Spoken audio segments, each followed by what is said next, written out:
오늘 우리에게 주시는 하나님의 말씀은 신약성경 베드로전서 5장 1절에서 7절입니다. 너희 중 장로들에게 권하노니 나는 함께 장로된 자요 그리스도의 고난의 증인이요 나타날 영광에 참여할 자니라. 너희 중에 있는 하나님의 양무리를 치되 억지로 하지 말고 하나님의 뜻을 따라 자원함으로 하며 더러운 이득을 위하여 하지 말고 기꺼이 하며 맡은 자들에게 주장하는 자세를 하지 말고 양무리의 본이 되라. 그리하면 목자장이 나타나실 때에 시들지 아니하는 영광의 관을 얻으리라. 젊은 자들아, 이와 같이 장로들에게 순종하고 다 서로 겸손으로 허리를 동이라. 하나님은 교만한 자를 대적하시되 겸손한 자들에게는 은혜를 주시느니라. 그러므로 하나님의 능하신 손 아래에서 겸손하라. 때가 되면 너희를 높이시리라. 너희 염려를 다 주께 맡기라. 이는 그가 너희를 돌보심이라. 아멘. 오늘 우리가 읽은 본문은 당시 교회의 지도자들을 통칭하는 장로들을 향한 사도 베드로의 권면의 말씀입니다. 당시 기독교인들에게 있어서 사도가 갖는 권위는 엄청났습니다. 사도는 무엇보다 예수님으로부터 직접 가르침을 받은 사람들입니다. 그런 면에서 수제자라고도 불리는 베드로만큼 높은 권위를 가진 사람은 없습니다. 그런데 오늘 본문 1절에서 베드로는 나는 너희들과 같은 장로라고 자신을 소개합니다. 왜 베드로는 자신의 영적 권위를 낮추었던 것일까요? 그것은 자신의 위치를 누구보다 베드로 자신이 잘 알기 때문입니다. 다른 사람이 봤을 때 베드로는 자기들보다 영적인 권위, 영적인 차원이 훨씬 더 높은 사람임에 분명하지만 하나님 앞에서 베드로나 다른 사람이나 별반 차이가 없다는 그런 분명한 인식이 바로 1절 말씀을 통해서 드러나고 있습니다. 우리말 중에 50보 100보라는 표현이 있는 것처럼 사람이 보기에는 5달란트 맡은 자와 2달란트 맡은 자가 달라 보이지만 하나님 앞에서는 별 차이가 없다는 뜻입니다. 이것이 바로 하나님 앞에서 겸손한 사람의 모습입니다. 그래서 오늘 우리가 읽은 본문에서 베드로는 반복해서 겸손에 대하여 언급하고 있습니다. 3절에서는 맡은 자들에게 주장하는 자세를 하지 말고 양무리의 본이 되라고 합니다. 5절에서는 모든 사람이 겸손할 것을 요청하면서 하나님은 겸손한 자에게 은혜를 주신다고 합니다. 이어지는 6절에서는 하나님 앞에서 겸손하면 때가 되면 하나님께서 우리를 높이실 것이라고 합니다. 왜 베드로는 반복해서 우리에게 겸손할 것을 권면하는 것일까요? 겸손이 중요한 덕목이기 때문입니다. 사람은 중요하다고 생각하는 것을 계속해서 언급합니다. 성경도 마찬가지입니다. 성경이 중요하다고 생각하는 것은 2번, 3번 반복해서 언급합니다.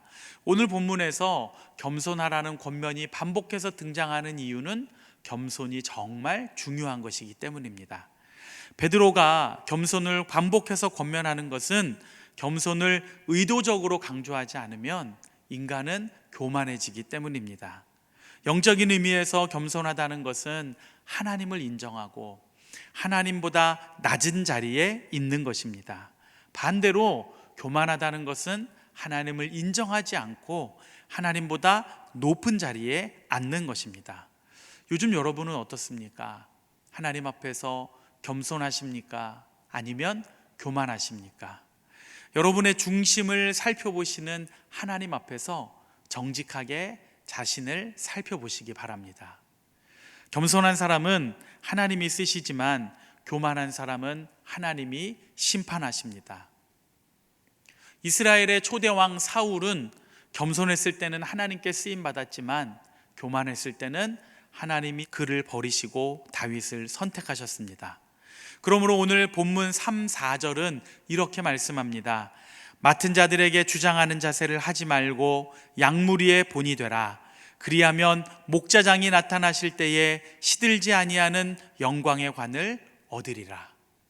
목자장은 예수 그리스도를 가리킵니다. 승천하신 예수 그리스도께서 이 땅에 재림하시는 날 우리 모두는 주님의 심판대 앞에 서게 될 것입니다.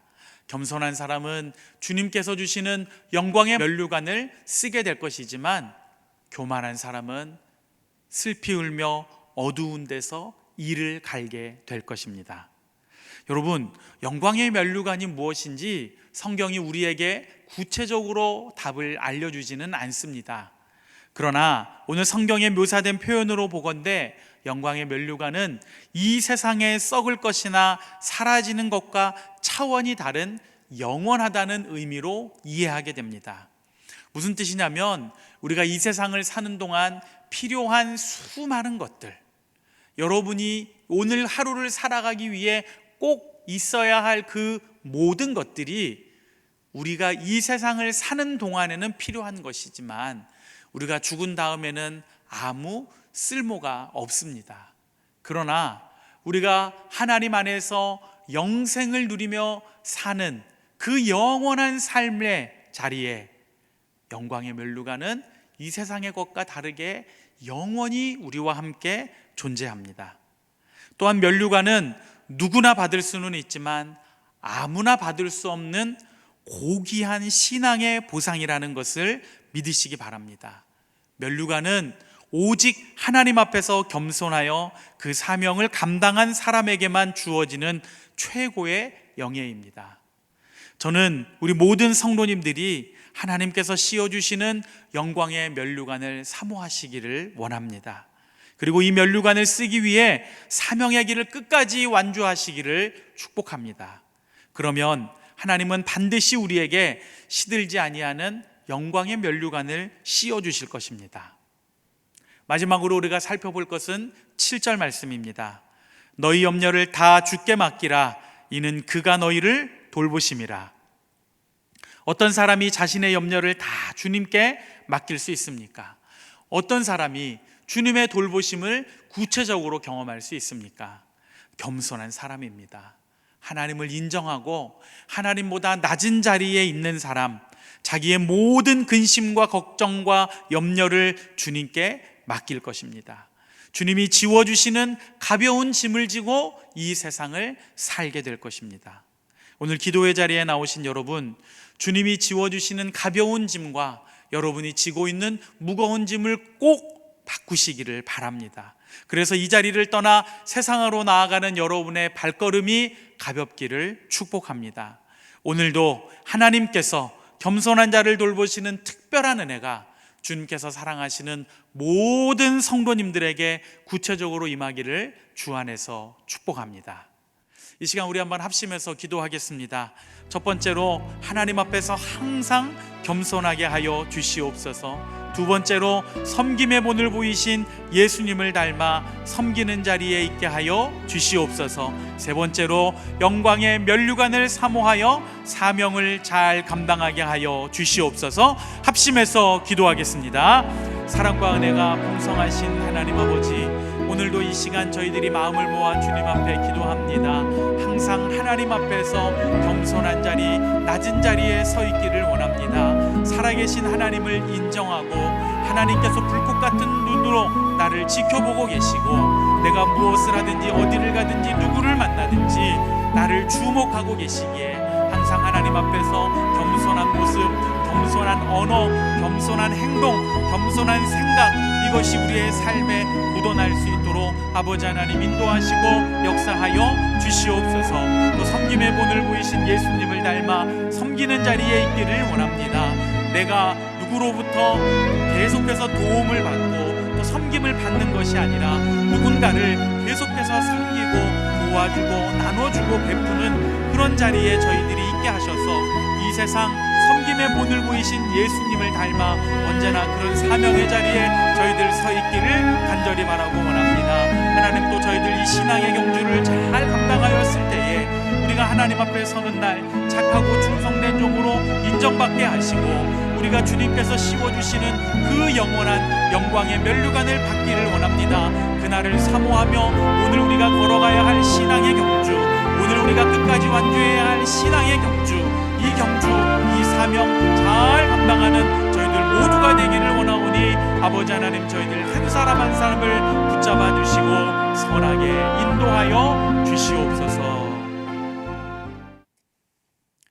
이제는 우리 주 예수 그리스도의 은혜와 하나님 아버지의 사랑과 성령의 교통이 하나님 앞에서 낮아지고 겸손한 자리에 서서 주어진 사명을 잘 감당하며 마지막 날 주께서 우리 머리에 씌워주실 영광의 면류관을 사모하며 나아가는 모든 성도들 가운데 함께 하시기를 간절히 축원하옵나이다.